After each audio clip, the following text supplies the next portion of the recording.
Viewers welcome back in our program जी। Doctor साहब साडा पहला सवाल है, बुचड़ केपी गिल साबका पुलिस मुखी पंजाब ने किया है पंजाब ते असम विच फौजी ऑपरेशनां दी लोड़ नहीं सी, पुलिस ही स्थिति दा मुकाबला कर सकती सी। जी डॉक्टर साहब देखो, जिथे अज कातल जिन्हां ने मनुखता के खिलाफ घोर अपराध किए ने जी, जिन्हां दे धुर अंदर सवाए दरिंदगी दे कुछ नहीं है, ਜਿਹੜੇ दिन रात नशिਆਂ ਦੇ ਵਿੱਚ ਗੁੜਚ ਹੋ ਕੇ ਸ਼ਰਾਬੀ ਹੋ ਕੇ ਵਿਦੇਸ਼ੀ ਪੱਤਰਕਾਰਾਂ ਨੂੰ ਵੀ ਬੜੇ ਧੜੱਲੇ ਨਾਲ ਇੰਟਰਵਿਊ ਦਿੰਦਾ ਹੈ ਗਿੱਲ ਵਰਗਾ ਬੁੱਚੜ जी ਕਿ ਜੀ ਜੇ ਮੈਂ ਨਾ ਕਰਦਾ ਤੇ ਪਤਾ ਨਹੀਂ ਕੀ ਹੋ ਜਾਣਾ ਸੀ, ਔਰ ਇਹ ਤਰੀਕਾ ਹੀ ਇਹ ਹੈ ਦਹਿਸ਼ਤਗਰਦੀ ਨਾਲ ਨਿਬੜਨ ਦਾ।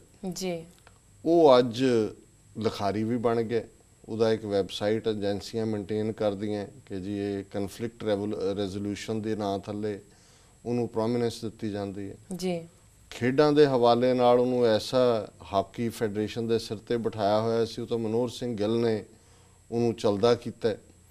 ਲੇਕਿਨ ਹੁਣ ਉਹ ਕਿਸੇ ਹੋਰ ਜਿਹੜੀ ਉੱਤਰ ਪੂਰਬੀ ਖੇਡ ਫਾਊਂਡੇਸ਼ਨ ਦਾ ਮੁੱਖ ਸਰਪ੍ਰਸਤ ਬਣਿਆ ਹੋਇਆ, ਨਾਰਥ ਈਸਟ ਅਸਾਮ ਦੇ ਵਿੱਚ ਹੈ, ਕਿਉਂਕਿ ਬੇਸਿਕਲੀ ਇਹ ਅਸਾਮ ਕਾਡਰ ਦਾ IPS ਸੀ जी। ਔਰ ਇਹਨੇ ਉੱਥੇ ਵੀ ਜਦੋਂ ਵੀ ਇਹਨਾਂ ਨੇ ਪੰਜਾਬ ਦੇ ਵਿੱਚ ਜਿਨ੍ਹਾਂ ਨੂੰ ਲਿਆਂਦਾ ਹੈ ਉਹ ਚੁਣ ਕੇ ਲਿਆਂਦੇ। ਜਿਨ੍ਹਾਂ ਨੇ ਰੋਬੈਰੋ ਸੀ ਉਹਨਾਂ ਨੇ ਦੇਖਿਆ ਵੀ ਮਹਾਰਾਸ਼ਟਰ 'ਚ ਉਹਨੇ ਡਰੱਗ ਮਾਫੀਆ ਨਾਲ ਡੀਲ ਕਰਨ ਲੱਗਿਆ ਬੜਾ ਰੂਥਲੈਸ ਰਿਹਾ, ਔਰ ਇਹਦਾ ਵੀ ਇੱਕ ਗੰਦਾ ਰੈਕਡ ਸੀ IPS ਦਾ ਅਸਾਮ ਕਾਡਰ ਦੇ ਵਿੱਚ, ਇਸ ਲਈ ਇਹਨੂੰ ਪੰਜਾਬ ਦੇ ਵਿੱਚ ਲਿਆਂਦਾ ਸੀ जी। ਔਰ ਇਹ ਹੁਣ ਉੱਤਰ ਪੂਰਬੀ ਖੇਡ ਫਾਊਂਡੇਸ਼ਨ ਦਾ ਮੁੱਖ ਸਰਪ੍ਰਸਤ ਹੈ। ਅੱਜ ਕੱਲ੍ਹ ਇਹ ਜਿਹੜਾ ਇਹ ਅਸਾਮ ਦੇ ਦੌਰੇ 'ਤੇ ਗਿਆ ਹੋਇਆ ਤੇ ਇਹਦੀ ਜਿਹੜੀ ਸਟੇਟਮੈਂਟ ਹੈ ਉਹਦੇ ਸ਼ਬਦ ਇਹ ਨੇ, ਕਿਉਂਕਿ ਜੇ ਐਗਜ਼ੈਕਟ ਕੋਟ ਨਾ ਕਰੋ ਤਾਂ ਲੱਗਦਾ ਵੀ ਸ਼ਾਇਦ ਅਸੀਂ ਕੋਈ ਜਾਣ ਕੇ ਉਹਦੇ 'ਚ ਉਹਨੂੰ ਕੋਈ ਟਵਿਸਟ ਦਿੱਤੀ ਹੈ जी। ਤੇ ਉਹਨੇ ਇਹ ਕਿਹਾ ਜੀ ਪੰਜਾਬ 'ਚ ਸਾਕਾ ਨੀਲਾ ਤਾਰਾ ਜ਼ਰੂਰੀ ਨਹੀਂ ਸੀ ਤੇ ਪੁਲਿਸ ਨੂੰ ਸਮੱਸਿਆ ਨਾਲ ਨਜਿੱਠਣ ਦਾ ਮੌਕਾ ਦਿੱਤਾ ਜਾਣਾ ਚਾਹੀਦਾ ਸੀ। ਇੱਕ ਸਟੇਟਮੈਂਟ ਉਹਦੀ ਇਸ ਹਵਾਲੇ ਨਾਲ ਇਹ ਹੈ जी। ਫਿਰ ਉਹ ਬੰਗਲਾਦੇਸ਼ੀਆਂ ਦੀ ਘੁਸਪੈਠ ਦੀ ਗੱਲ ਕਰਦਾ ਹੈ।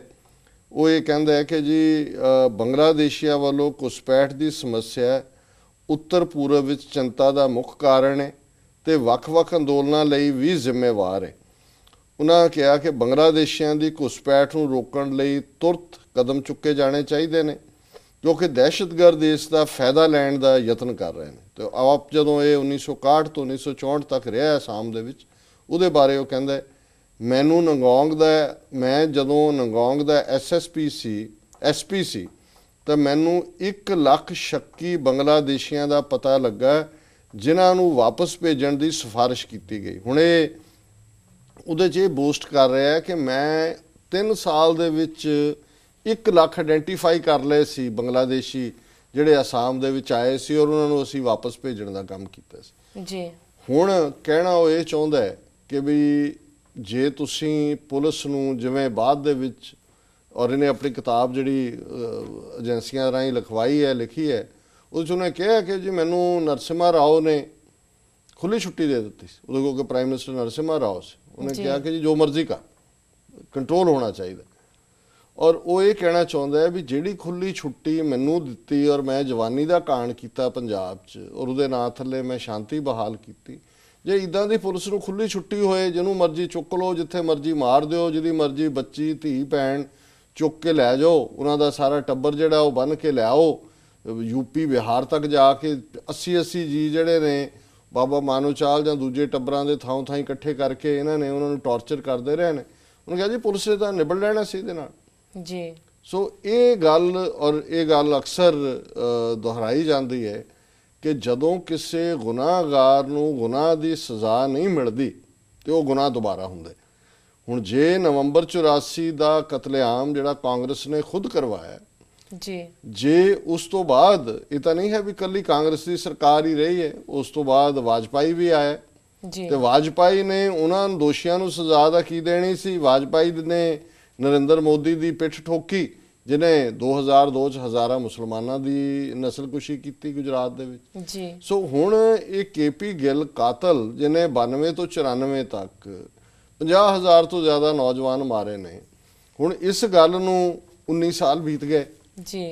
19 ਸਾਲ ਬਾਅਦ ਇਹ ਦਰਿੰਦਾ ਅੱਜ ਇਹ ਹਕਾਮਤ ਕਰ ਰਿਹਾ ਹੈ ਕਿ ਉਹ ਈਵਨ ਫੌਜ ਦੇ ਉੱਤੋਂ ਦੇ ਵੀ ਆ ਗਿਆ ਕਿ ਜੀ ਇਹ ਇਹ ਫੌਜ ਨੇ ਇੱਥੇ ਕੀ ਕਰਨਾ ਸੀ, ਇਹਨਾਂ ਤੋਂ ਨਹੀਂ ਇਹ ਹੋਇਆ। ਜੇ ਕਿਤੇ ਪੁਲਿਸ ਨੂੰ ਦਿੱਤਾ ਹੁੰਦਾ, ਸਾਨੂੰ ਐਮਪਾਵਰ ਕਰਦੇ, ਅਸੀਂ ਉਦੋਂ ਹੀ ਸ਼ਾਂਤੀ ਲਿਆ ਦੇਣੀ ਸੀ। ਔਰ ਅਸਾਮ ਚੋਂ ਡੀਂਗ ਮਾਰ ਰਿਹਾ ਕਿ ਜੀ ਮੈਂ ਤਾਂ 1 ਲੱਖ ਬੰਗਲਾਦੇਸ਼ੀ ਵਾਪਸ ਭੇਜ ਦਿੱਤੇ ਸੀ, ਮੈਂ ਤਾਂ ਪਤਾ ਨਹੀਂ ਕੀ ਕਰ ਦੇਣਾ ਸੀ ਜੀ। ਹੁਣ ਇਹਨਾਂ 20 ਦਾ KP ਗਿੱਲ ਵਰਗੇ ਦਰਿੰਦੇ, ਖੂਨੀ ਔਰ ਬਿਲਕੁਲ ਜਿਨ੍ਹਾਂ ਦਾ ਜਿਸ ਬੰਦੇ ਦਾ ਈਵਨ ਹਿਟਲਰ ਦਾ ਜਿਹੜਾ ਆਈਕਮੈਨ ਹੈ ਉਸ ਤੋਂ ਵੀ ਇਹ ਘਟੀਆ ਬੰਦਾ, ਇਹਨਾਂ ਦਾ ਕੀ ਇਲਾਜ ਹੈ? ਜੀ ਜੀ।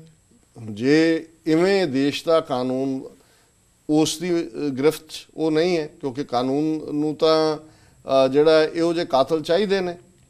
ਦੂਸਰਾ ਪਾਸਾ ਅਸੀਂ ਦੇਖਦੇ ਹਾਂ ਕਿ ਵੀ ਸਿਵਲ ਸੁਸਾਇਟੀ ਉਹ ਉਹਨੂੰ ਸੁਪਰ ਕੌਪ ਬਣਾਉਂਦੀ ਹੈ। ਫਿਲਮੀ ਤਾਰੇ ਧਰਮਿੰਦਰ ਜਿਹੜਾ ਅੱਜ ਬੜਾ ਪੰਜਾਬ 'ਚ ਬਣਿਆ ਹੋਇਆ, ਇੰਟਰਵਿਊ ਦੇ ਰਿਹਾ ਹੈ ਔਰ ਕਿ ਜੀ ਬੜਾ ਪੰਜਾਬ ਦਾ ਦਰਦ, ਮੈਂ ਦੂਰ ਬੰਬਈ ਚਲਾ ਗਿਆ ਸੀ, ਮੈਨੂੰ ਬੜਾ ਦੁੱਖ ਹੁੰਦਾ, ਕੁੜੀਆਂ ਪੰਜਾਬ ਸ਼ਰਾਬ ਪੀਣ ਲੱਗ ਗਈਆਂ। ਇਹਨੇ ਸੁਪਰ ਕੌਪ ਦਾ ਇਹਨੂੰ ਖਿਤਾਬ ਦਿੱਤਾ ਹੋਇਆ ਉੱਥੇ ਸੱਦ ਕੇ। ਸੋ ਇਹ ਜਿਹੜੇ ਇਸ ਕਿਸਮ ਦੇ ਨੇ ਔਰ ਉਹਨੂੰ ਮੀਡੀਆ ਜਿਹੜਾ ਉਹਨੂੰ ਹਾਈਲਾਈਟ ਰੱਖਦਾ, ਉਹਨਾਂ ਨੂੰ ਸ਼ੂਟ ਕਰਦਾ ਕਿ ਆਹ ਦੇਖੋ ਜੀ ਇਹ ਤੋਂ ਅਸੀਂ ਤੁਹਾਡੀ ਅਲਖ ਮੁਕਾਈ ਸੀ ਜੀ। ਸੋ ਮੈਂ ਸਮਝਦਾ ਵੀ ਇਹਨਾਂ ਨੂੰ ਪਾਪੀ ਕੋ ਦੰਡ ਦਿਓ ਹੈ, ਇਹ ਦੰਡ ਦੇ ਹੱਕਦਾਰ ਨੇ, ਹੋਰ ਇਹਨਾਂ ਨੂੰ ਕੋਈ ਜ਼ਬਾਨ ਸਮਝ ਨਹੀਂ ਆ ਸਕਦੀ। ਜੀ ਡਾਕਟਰ ਸਾਹਿਬ, ਤੁਹਾਡਾ ਬਹੁਤ ਬਹੁਤ ਧੰਨਵਾਦ, ਤੁਸੀਂ ਅਹਿਮ ਜਾਣਕਾਰੀ ਸਾਡੇ ਦਰਸ਼ਕਾਂ ਨਾਲ ਸਾਂਝੀ ਕੀਤੀ। ਤੇ ਅੰਤ ਵਿੱਚ ਸਾਡੇ ਦਰਸ਼ਕਾਂ ਨੂੰ ਦੱਸੋ ਅੱਜ ਦਾ ਵਿਚਾਰ। ਅੱਜ ਦੇ ਵਿਚਾਰ ਲਈ ਅਸੀਂ ਭਾਈ ਨੰਦ ਲਾਲ ਜੀ ਦੀ ਗਜ਼ਲ ਨੰਬਰ 24 ਨੂੰ ਚੁਣਿਆ ਜੀ।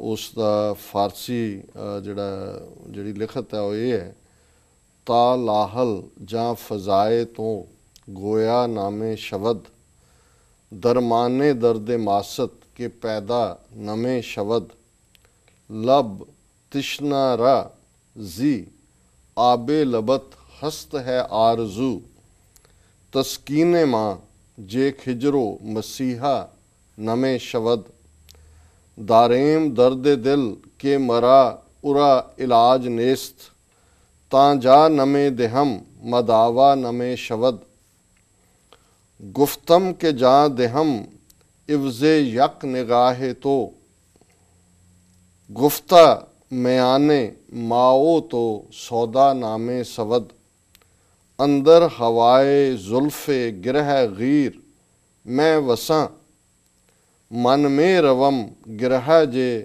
दिलम व नमे शवद, बास साहिले मुराद कुजा आशना शवेम, ता चश्मे माँ बा यादे तो दरिया नाही शवद। अखीरला शेर है, गोया दर इंतज़ार तो चश्मम सफ़ेद शुद, मन चूं कुनम की बे तो दिलासा नमें शबद। जी। प्रिंसिपल हरभजन सिंह जी ने इसका पंजाबी अनुवाद किया। जद तक तेरे बुल्लां विचों बोल ना निकले प्यारा, तद तक मेरे दुखां संधा होना नहीं कोई चारा, बुल तिहाए मेरे लोड़न तेरी अमृत धारा, खिजर मसीहा कर नहीं सकदे इस दा कोई चारा, जिस दर्द दा दारू नाही वेदन ऐसी चंबड़ी, ए पीड़ा ना खैड़ा छड्डे बिना वारियां जिंदड़ी, मैं कहा एक दृष्टि उत्तों तन मन सदके जावे, उस कहा ए सौदा महंगा मैनू मूल ना भावे, चंद्र मुखी दी जुल्फ दे अंदर भटक रहा मन मेरा, दिल दी कुंडी खुले नाही दीदार ना होवे तेरा, असीं मुरादां वाले कंढियों जाणू कदे नहीं रहिंदे, याद तेरी च जद तक नैना बण दरिया नहीं वहिंदे। ते अखीरला शेर है, अख गोया दी तांग दीद विच रो रो चिट्टी हुई, तेरे बाजों इसनू दाता धीर ना देवे कोई। इस दा कुल जिहड़ा थीम है वो यही है, जिवें भाई नंद लाल जी का गुरु कलगीधर दी शख्सियत नाल रचिया प्यार है जी, कि तेरे बुल्लां चों निकलिया बोल ही मेरे दर्द नूं, मेरी पीड़ नूं, मेरे हिजर नूं, मेरे बिरहा नूं, मेरे विराग नूं चैन दिंदा है।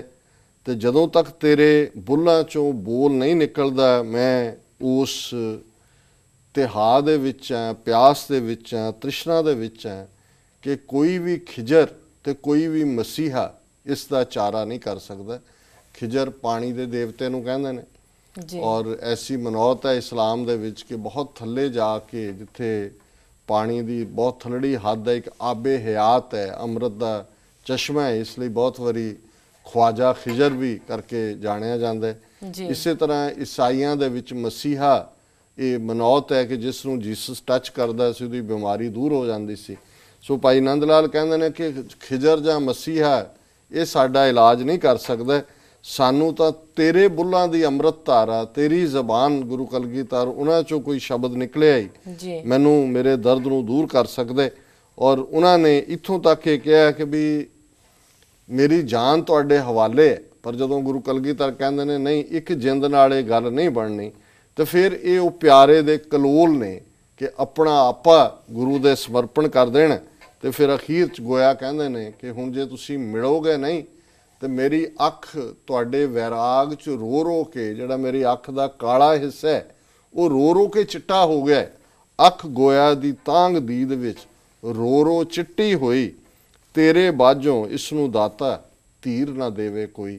ਹੁਣ ਮੇਰੀ ਤਾਂ ਅੱਖ ਦਾ ਕਾਲਾਪਨ ਵੀ ਖਤਮ ਹੋ ਗਿਆ ਹੈ, ਉਹ ਚਿੱਟਾ ਹੋ ਗਿਆ। ਤੇਰੇ ਬਿਨਾ ਇਸ ਅੱਖ ਨੂੰ, ਇਸ ਦਿਲ ਨੂੰ, ਇਸ ਅੰਦਰ ਨੂੰ ਕੋਈ ਧੀਰਜ ਨਹੀਂ ਦੇ ਸਕਦਾ। ਸੋ ਇਹ ਦੀਦਾਰ ਦੀ ਸਿੱਖ ਹੈ, ਪਿਆਰੇ ਦਾ ਪਿਆਰ ਹੈ, ਗੁਰੂ ਕਲਗੀਧਰ ਪ੍ਰਤੀ ਆਪਾ ਸਮਰਪਣ। ਜੀ ਡਾਕਟਰ ਸਾਹਿਬ ਤੁਹਾਡਾ ਬਹੁਤ ਬਹੁਤ ਸ਼ੁਕਰੀਆ, ਤੁਸੀਂ ਅੱਜ ਦਾ ਵਿਚਾਰ ਸਾਡੇ ਦਰਸ਼ਕਾਂ ਨਾਲ ਸਾਂਝਾ ਕੀਤਾ। ਵਿਊਅਰਸ, ਸਾਡੇ ਪ੍ਰੋਗਰਾਮ ਦਾ ਸਮਾਂ ਇੱਥੇ ਸਮਾਪਤ ਹੁੰਦਾ। ਤੁਸੀਂ ਆਪਣੀ ਰਾਏ ਤੇ ਸੁਝਾਅ ਸਾਨੂੰ ਭੇਜਣਾ ਨਾ ਭੁੱਲਣਾ ਸਾਡੇ ਇਸ ਪਤੇ ਤੇ sos@tv84.tv ਤੇ। ਅਸੀਂ ਆਪਣਾ ਪ੍ਰੋਗਰਾਮ ਲੈ ਕੇ ਫਿਰ ਤੁਹਾਡੇ ਰੂਬਰੂ ਹੋਵਾਂਗੇ। ਤਦ ਤੱਕ ਲਈ ਮੈਨੂੰ ਤੇ ਆਪਣੇ ਡਾਕਟਰ ਸਾਹਿਬ ਨੂੰ ਆਗਿਆ ਦਿਓ। ਵਾਹਿਗੁਰੂ ਜੀ ਕਾ ਖਾਲਸਾ, ਵਾਹਿਗੁਰੂ ਜੀ ਕੀ ਫਤਿਹ।